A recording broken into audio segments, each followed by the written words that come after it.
के सामने ये बाइबल बेच रहा है। ये असली गीता है और ये गीता नहीं है, ये बाइबल है। इसमें कुरान के अंश है। ब्रह्मा विष्णु महेश का माता पिता कौन है? शेरा वाली माता दुर्गा अष्टमी का पति कौन है?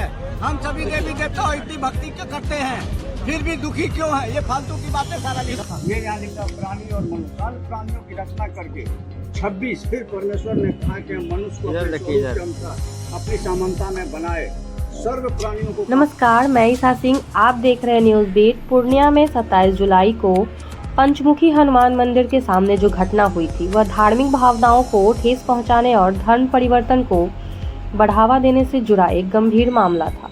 यहाँ पर कुछ लोग गीता के नाम पर 2 किताबें गीता तेरा ज्ञान अमृत और ज्ञान गंगा बेच रहे थे।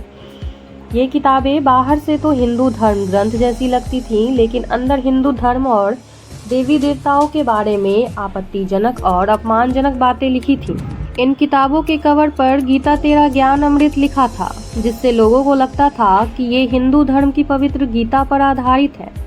हालांकि अंदर का पूरा कंटेंट हिंदू धर्म के खिलाफ था। ये दोनों किताबें विवादित धर्मगुरु संत रामपाल द्वारा लिखी गई हैं, जो वर्तमान में देशद्रोह और हत्या के मामलों में आजीवन कारावास की सजा काट रहे हैं। रामपाल खुद को कबीर और परमेश्वर का वंशज बताता है और शुरुआत से ही हिंदू विरोधी एजेंडा चलाने का आरोप उस पर लगता रहा है। ज्ञान गंगा किताब का विश्लेषण। किताब के पहले ही पन्ने पर संत रामपाल ने खुद को ईश्वर बताया है और अपनी तस्वीर लगाई है। इसमें भगवान ब्रह्मा को माता दुर्गा का पति बताया गया है और कहा गया है कि कबीर देव ने अंडे से ब्रह्मा को जन्म दिया। इसमें यह भी लिखा है कि ब्रह्म ने जबरदस्ती दुर्गा से शादी की। किताब में कुरान और बाइबल की आयतें लिखी गई हैं और उनकी प्रशंसा की गई है। इसमें मूर्ति पूजा का विरोध करते हुए हजरत मोहम्मद के रास्ते पर चलने और देवी देवताओं की पूजा को छोड़कर कुरान का गुणगान करने की बात कही गई है। गीता तेरा ज्ञान अमृत किताब का विश्लेषण।